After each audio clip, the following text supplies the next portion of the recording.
Hello everybody, welcome back to the channel.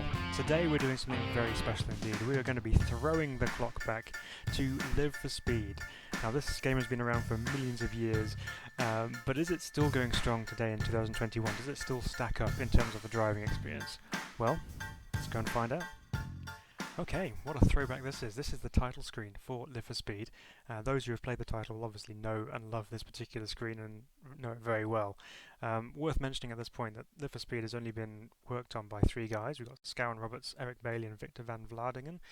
Those three guys are the only people working on Live for Speed. It's not a huge team of developers, so it's amazing what they've been able to achieve over the years of development since 2002, as you can see at the bottom there, so it's a long time. But let's just have a quick look here. We've got obviously the options on the right hand side: training mode, multiplayer, single player, hot lapping, the replay options, and then the option screen itself. So just to quickly show you, I've set up the wheel already.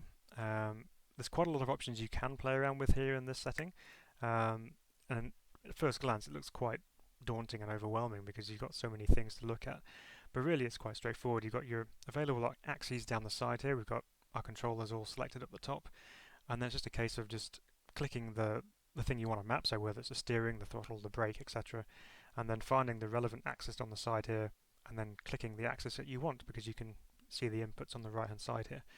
And it's pretty simple to set up, really, nice and straightforward. Force feedback wise, there's not much you can change. I mean, there's on or off, or there's these steps and the FF rate, but up here we've got the strength, which is one of the main things you change, and I've got it set to 20. I doubt I'd ever want to try it anywhere higher than that because it'd probably rip my arms off. It's fine as it is on 20, I'll leave it there. But there's so many things you can tinker around with in here.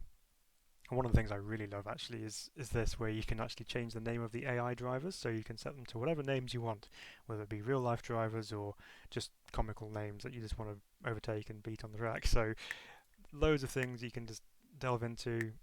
It's it is quite basic in format, but there's lots you can play around with, and you can spend ages going through and changing settings on there. But we're not going to do that. We're going to jump on track and see how this thing drives. So we're going to go into the hot lapping mode to start off with, just so we can get on track.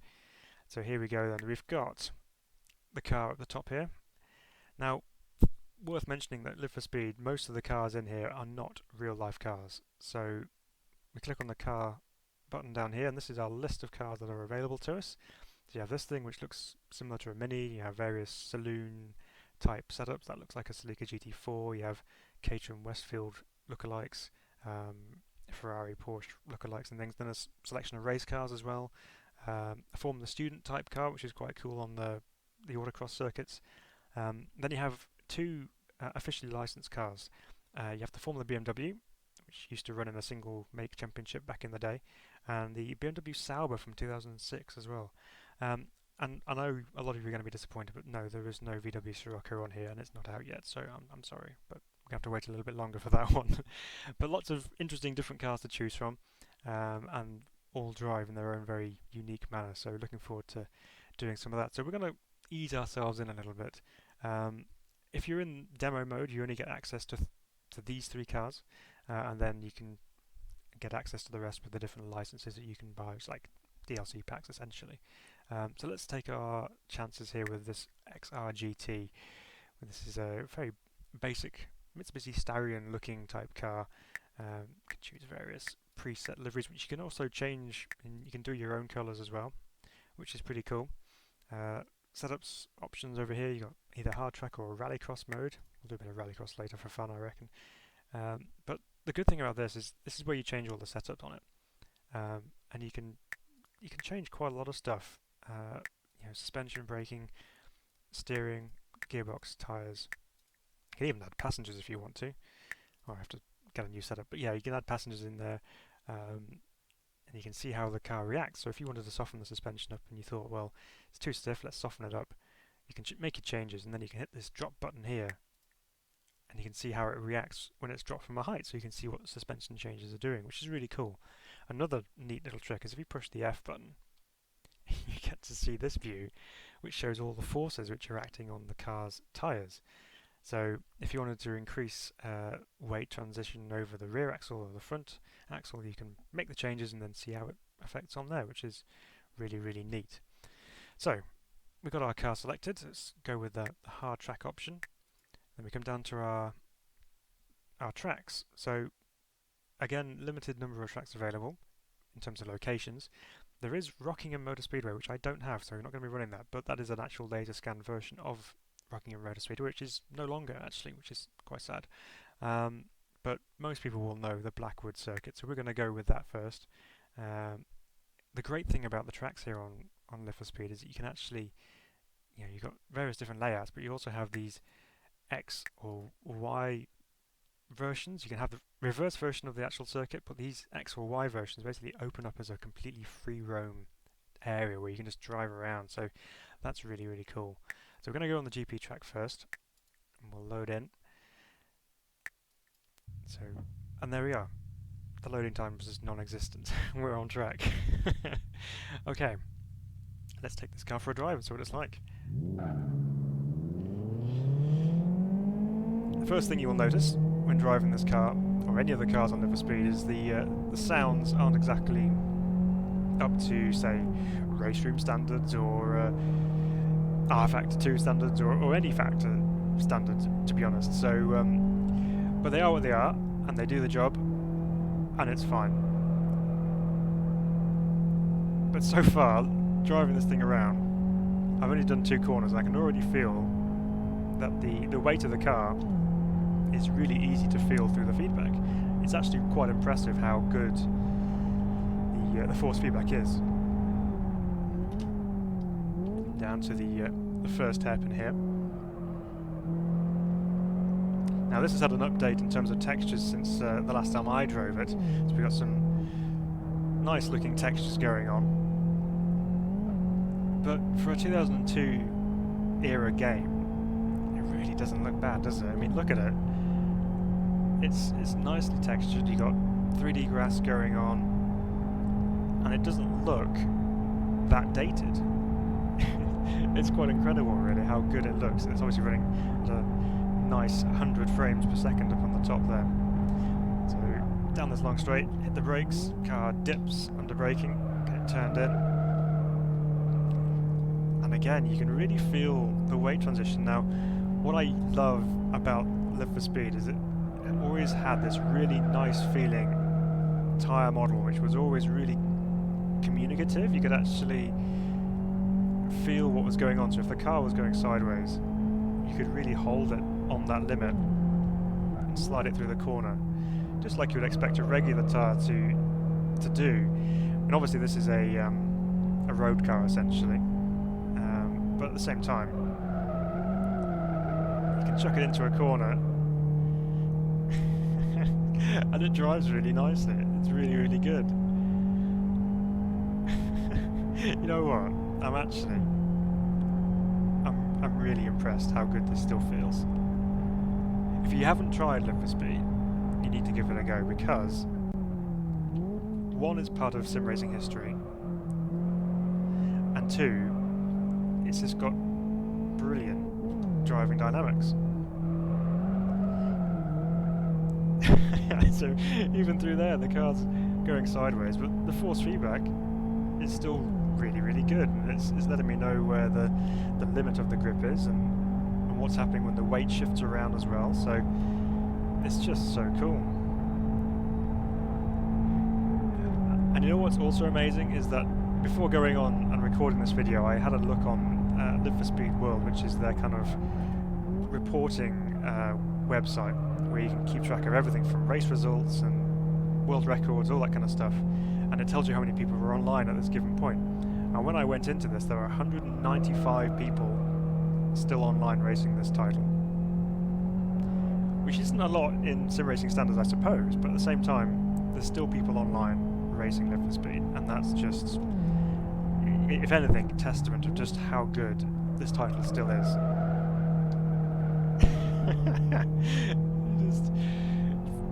just feeling the car moving around underneath you, it's so good. This last corner here is always fun to attack, even though it's uphill and I've lost all my momentum, but even so, it's fun. You can just get right into it. Okay, so we're upping the ante now. We've gone for the turbo version of the XR GT Turbo, and we've added some AI cars into the mix as well. So we've got 15 AI cars on the grid. We're going to start from the back because fun, and we've taken it to the Aston Club circuit, which is a very popular one for online racing. It's got a nice flowing layout and quite a fun track to drive. So we're going to do a 3-lap race around Aston Club and see how we get on and see how far up the grid we can finish at the end. So everyone's loaded in, at the back of the grid, waiting for the lights to come on. Here we go, ready for the green light. And we're away. Now the AI cars in Live for Speed do have a little bit of a habit of getting single file processional type driving going on. So that is of course when they're not flailing around all over the track. There's 2 places you made up already. Brake lights flickering, cars jinking right and left. First corner here at Aston Club is this tight right-hand hairpin. Managed to sneak up the inside there. AI cars seem to have a bit of a problem going around there. If they're on the outside, they seem to get stuck and have to slam the brakes on. Now this next section here is really quite quick. Big weight transition part of the circuit, getting sideways on the exit there. And again, there's another fast right, left, right chicane coming up now. So take it almost flat out. Big hop over the curb. And then into another tight right-hander. Take the outside line through here if we can stay on track. AI is seemingly behaving okay so far, but maybe not quite as advanced as modern titles. But the thing is, with sim racing and Live for Speed, you don't tend to drive Live for Speed just to race against the AI. A lot of the draw nowadays is obviously racing against real humans online. So here we go, braking for first corner there. The red car ahead is absolutely sideways.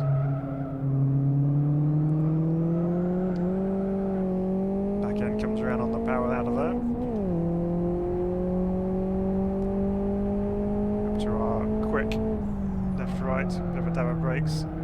Car goes sideways on the way in. Avoid the tyres, avoid the wall. But I was able to hold it because the force feedback is actually that good, so it's super impressive. Right, another quick corner to negotiate here, a little lift just to make sure we don't go off onto the grass on the outside. And then onto the brakes we go once again. See if we can close up on the top 4 here. Only got one more flying lap to get the job done. See if we can make a podium here. Might be able to get past this guy on the run into the first corner. Slipstream here. Nice track map on the top right there, showing where everyone is on the track. One guy is severely held up all the way back there. Okay, let's see what's going to happen here if we can get up the inside. Oh, the orange car is completely gone. That's the podium.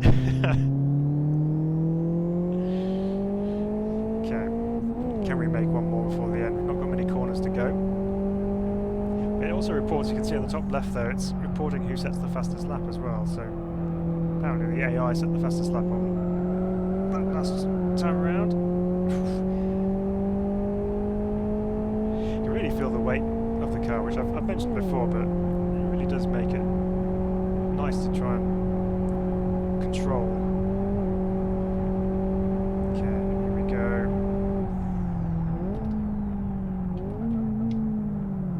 Sideways on the entrance to the corner. Can we get him on the exits? Might be able to. Oh yeah, he's weak. He's wimped out on the outside there. Slammed the brakes on. So there we go. P2.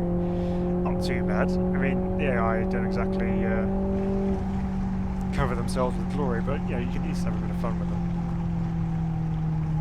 But yeah, driving, it's just so good. Right, let's do something slightly different. Okay, so now we are going to jump into this RB4 GT, which is 4-wheel drive. kind of looks similar to a Toyota Celica, and we've got some AI cars again, but this time we're going to try some rallycross, because this is part of the setup on Live for Speed. You can do some of that. So this is a mixed surface track. We're going to do another 3-lap race and just see how we get on with this. So this is Fern Bay. You'll notice here that the dashboard and the steering wheel looks considerably worse than the other cars we were driving just before. They just haven't updated the textures yet, so it's fine. We'll look past it. We don't look at the dash anyway when we're driving. We're away. Down to the first corner, which is a tight left-hander. Cars are all over the place, getting a bit rough. Boing. Stuck in second gear. Right, okay, here we go. We have got the rallycross setup on the car, so we have some slightly knobblier tyres, some softer and taller suspension. There's no grip on the dirt. Sorry.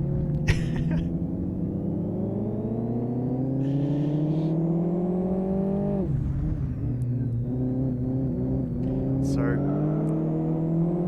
there's not a great deal of feel on the dirt, as you'd expect, but the car moves around quite nicely. Do this little jump and then down to second, keep it tucked into the right hand side here, onto the wall. And we're enjoying the tarmac once again.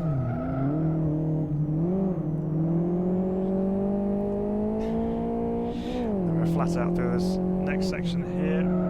Little demo brakes as we run onto the main straight once again. I know it's a bit rough and ready, but so with the AI, so just giving it back. Alright, it's down to the first corner again. Braking about 100.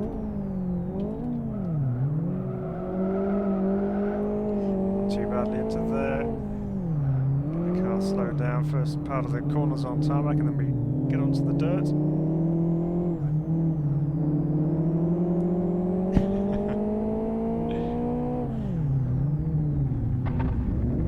Let's shove it on the inside there, don't mind me.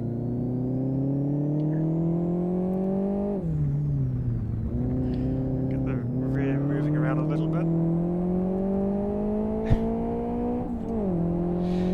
So, despite this age, still have an absolute ton of fun driving this, even with modern equipment.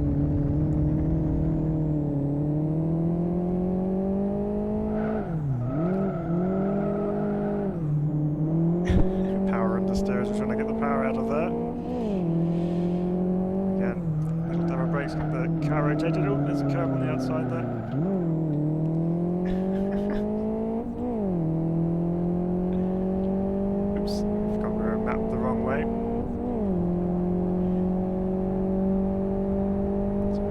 Still down in 7th place.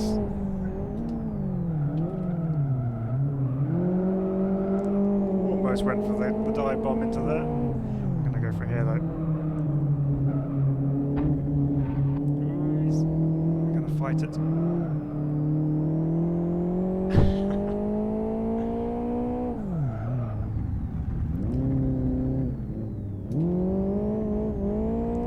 Yeah, definitely first gear as they go through there.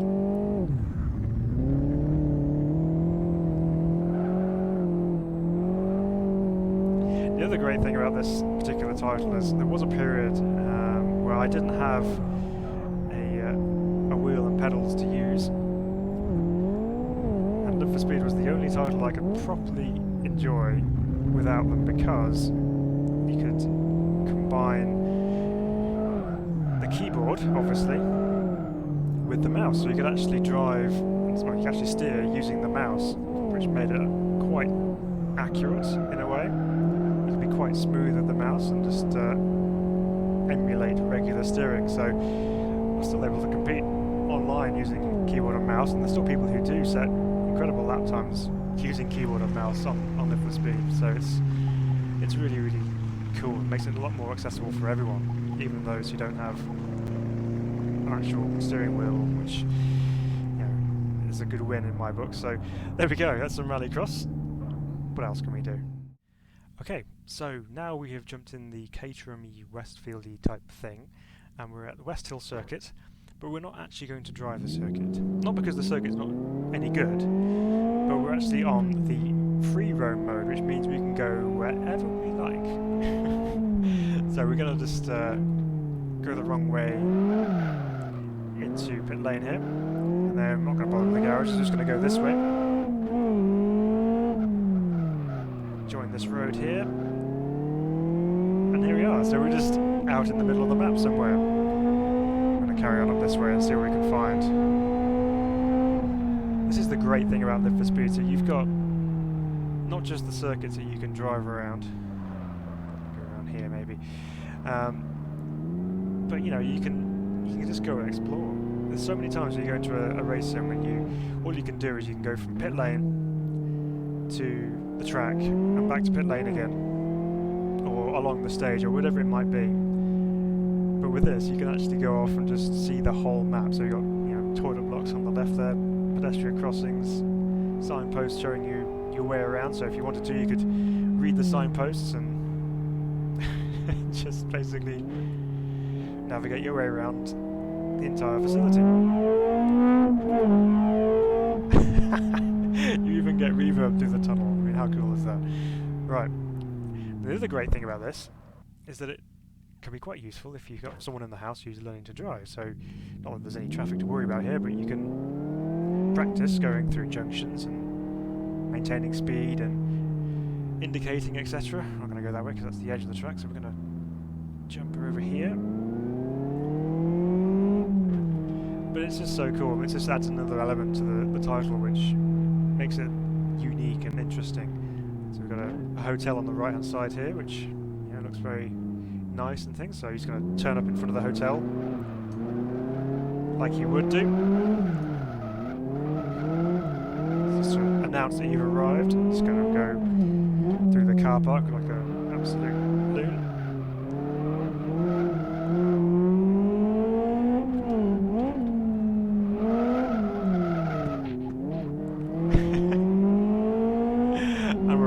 Right, what else can we find on the outside of the circuit here?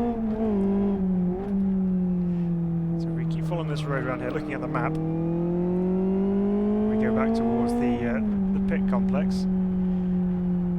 But there's a kart track that you can go and explore, and there's a business park as well, and it's just really, really cool. I mean, we can just, if you wanted to, just weave between some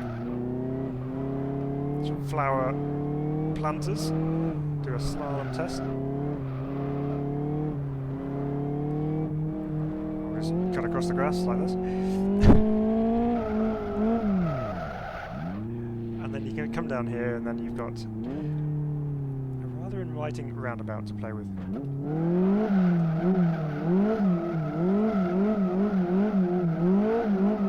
But the great thing is, obviously, you have Live for Speed physics, which means you can do stuff like that, and it feels pretty natural. I love the sound through the tunnels, just like you would do if you were driving through a tunnel in real life. But it's just absolutely fantastic. Brilliant feature, really, really love it. So, what else can we try in Live for Speed? So, one of the other things that people love to do with Live for Speed is drifting. So, this is because of the physics, and the tyre model as well really lends itself to drifting because of the weight transfer you can feel in the car. So we've loaded up a layout here which you can actually create yourself using barriers, hay bales and cones, and put your own lines down and all sorts of things. So someone's created a whole load of drifting setups which I've downloaded. I've got a setup on the car. We're back in the XR GT Turbo, and we're going to try our hand at a spot of drifting with the Formula M. And a person who doesn't really know exactly what he's doing when it comes to drifting, other than just sliding around aimlessly. So we'll give it a go and see how we can get on. But this is another really cool feature, how you can just edit the tracks as you want and create your own layouts to things.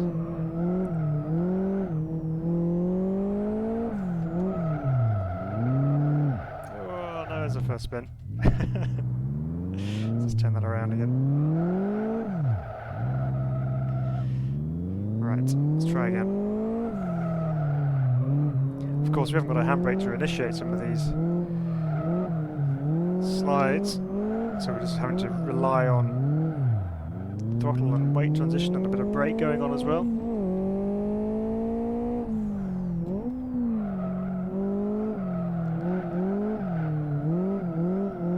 So not the most ideal drifting setup, must be said.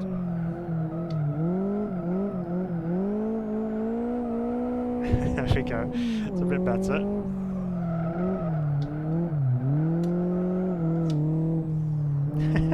Just trying to balance the rim with the back of my hand. Not the most controlled manner to drive a car on opposite lock, but that's about all I've got. Let's just get the halo out of the way. Right, let's try again.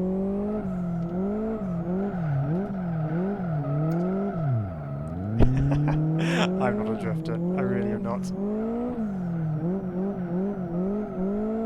But it's great to learn car control, so the more you practice, obviously, the better you get.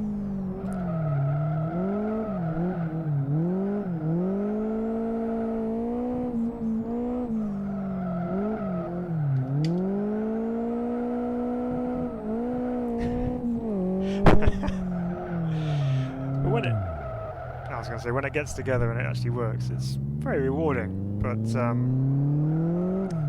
little bit more practice needed, I think. Okay, so let's bring things under some form of control. I'm not going to say full control because we're in the BMW Sauber F1 car, one of the two only official licensed cars in Need for Speed.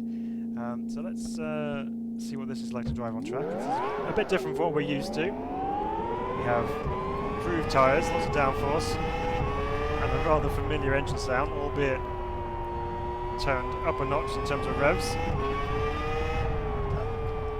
But what's a Formula 1 style car like to drive in Need for Speed? It's certainly a lot quicker, that's for sure. And to the first corner here at Blackwood GP. It's not going to get stopped into there. It's a relative control, not full control. So this is never going to rival a really high quality one for Senate course, or even the F1 games from Codemasters in terms of replicating what it's like to drive a Formula 1 car or race a Formula 1 car. Obviously it's very different and it's not really designed to do that. It's just to have this particular car in sim and have an opportunity to drive a high-powered single-seater. But what it does do very well is simulate the downforce levels. So through the faster corners here, you can really feel the car load up when the downforce kicks in. But through the slower corners, it does feel a lot lighter on its feet, and you have to be very careful with the throttle so you don't spin the tyres on the exit of the corner. Obviously you can change the traction control levels to adjust that. So if you're just driving with your right foot, it's a little bit of a challenge to get right. You get some crackling in the sound as you get to the high speed, just to simulate the wind noise. A little bit of traction control noise there on the exit.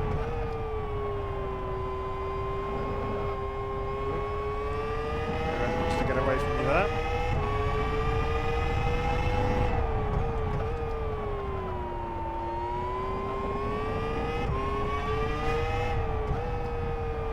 It's not as simple as just pressing the go and stop pedal and turning the wheels to make it go around the track. You've got to drive it still, so it's take an element of skill to get around the track, and as such that means it's a good challenge to try and learn to drive the car.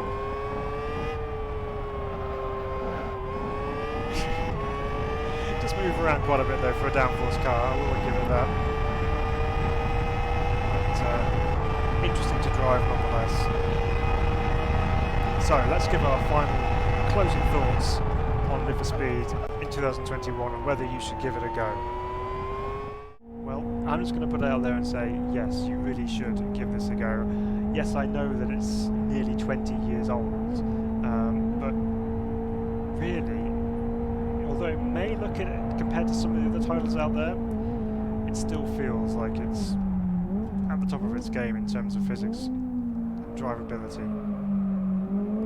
I know it doesn't have much in the way of officially licensed content and that it's mostly fictional, but when it comes to the aspect of just pure driving experience and fun, you really can't go wrong with Live for Speed in my opinion. It's just, it's very rewarding, so you can drive it and throw the car around and feel the weight of the car as it moves around and just enjoy driving a car at high speed. And this is the South City circuit, one of them anyway, but it's beautifully detailed, the textures are nice, it's very natural looking as well, but all the tracks are like that, they all have a really nice look to them and good selection of layouts which really makes the game really enjoyable, and there's just so much available to all types of sim racer, whether it's circuit racing or rallying or drifting or just exploring and just driving. There's so much that you can really get from Live for Speed, and it does work with more modern equipment, so you don't have to have an old wheel or just a keyboard and mouse to use it. You can really still get quite a lot out of it with more modern stuff. So for me, definitely worth picking up, trying out. You can even just download the demo if you really wanted to, and you get 3 cars for free, and you get a couple of tracks and things to try out. But yeah, definitely go and pick it up. Really, really good fun, and I'm sure you won't regret it. So this has been a little throwback to the glory days of Live for Speed. And does it still stack up in 2021? Yes it does. If you've enjoyed this video, please do feel free to hit the like button, it really helps the channel out. And if you haven't yet subscribed to the channel, please consider doing so. It would be great to have you on board as a Sim Racing Bible teammate.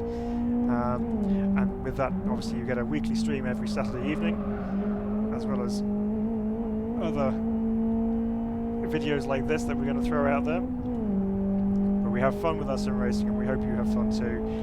But until next time, we'll see you very, very soon indeed. Goodbye for now.